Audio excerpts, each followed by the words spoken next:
যদি কখনো প্রশ্ন করা হয় এদেশের নাগরিকরা সবচেয়ে কোন জায়গাতে ভোগান্তির শিকার হচ্ছেন, তাহলে হয়তোবা প্রথমে কিংবা দ্বিতীয় লাইনে আসবে এই ভূমি সংক্রান্ত জটিলতা। ভূমি অফিসও টাকা ছাড়া কোনো কাজ হয় না।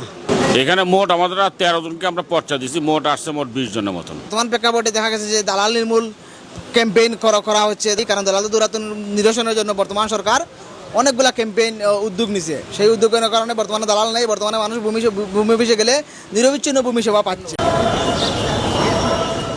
এমন একটা সময় ছিল যে সময়ে পায়ে হেঁটে খাজনা দিতে যাওয়া হতো ভূমি অফিসে। সেই যুগ পেরিয়ে এবার এমন এক যুগে আমরা হাজির হয়েছি যেই সভ্যতাতে আমরা চাইলে হাতে থাকা স্মার্টফোন দিয়েই ঘরে বসেই নির্বিধায় জমি খাজনা দিতে পারি।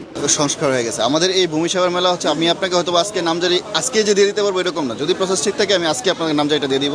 আমাদের যারা যারা ছিল তাদেরকে দিয়ে দেওয়া হয়েছে। এই মেলাটা কেন করা হচ্ছে? আমাদের মেলাটা করা হচ্ছে আপনি আসলে ডকুমেন্ট নিয়ে আপনি আসলে কোথায় যাবেন। আপনার কাছে দেখা গেছে অনেক ডকুমেন্ট আছে কিন্তু আপনি সেবাটা পাচ্ছেন না, বা আপনার হয়তো বা ডকুমেন্টে শর্টেজ থাকতে পারে। আপনি সেটা তো আপনি কোথায় যাবেন? আপনি হয় তহসিল অফিসে গিয়ে আপনার খোঁজ দিতে হবে, বা আপনার আমাদের অফিসে খোঁজ দিতে পারেন, অথবা ডিসি স্যারের অফিসে খোঁজ দিতে পারেন, অথবা সাব রেজিস্ট্রি অফিসে খোঁজ দিতে পারেন।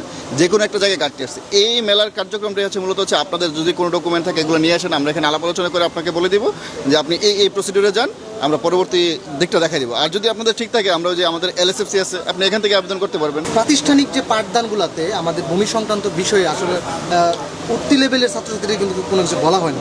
শিক্ষা মন্ত্রণালয়ে একটা জমি সংক্রান্ত বিষয়ে সঠিক তথ্যগুলা একদম মানে এই প্রাথমিক পর্যায় থেকে একটা মানুষকে সচেতন করার ক্ষেত্রে শিক্ষা মন্ত্রণালয়ের কাছে আপনার কর্মজীবনের অভিজ্ঞতার আলোকে কোনো কিছু চাওয়া আছে? হ্যাঁ, অবশ্যই। এবং আপনি জেনে খুশি হবেন আমাদের বর্তমান সরকার কিন্তু এটা একটা কমিটি গঠন করেছে এবং একটা মানে করা হয়েছে যে ভূমি মন্ত্রণালয়ের বিভিন্ন ধাপে, হয়তো বা একদম প্রাইমারিতে না, আমি এখনো এটা জানি না পুরো বিষয়টা, কিন্তু বিভিন্ন স্তরে বিভিন্ন ধরনের আস্তে আস্তে দাগ খতিয়ান শেখানো, ছোটো বাচ্চাদের শেখানো থেকে ভূমির কী কী জিনিস আমাদের জানার দরকার সেগুলো সব কিছু পাঠ্যপুস্তকে অন্তর্ভুক্ত করা হবে। আর আমাদের এই সেবার কিন্তু একটা জিনিস দেওয়া হয়েছে যে কোনো একটা স্কুল কলেজ অথবা আপনার স্কুল কলেজের শিক্ষার্থীরা এখানে আসবে, আমরা ভূমি কুইজ ওদেরকে প্রথম আমরা 1 ঘন্টা ক্লাস নিব। ক্লাস নেওয়ার পর তাদেরকে আমরা কিছু প্রশ্ন করবো, বা তাদের যদি কোনো ভূমি নিয়ে কোনো প্রশ্ন থাকে সেগুলো আমরা আনসার করবো। এবং এটা এই মেলার 3য় দিনে এটা রাখা আছে।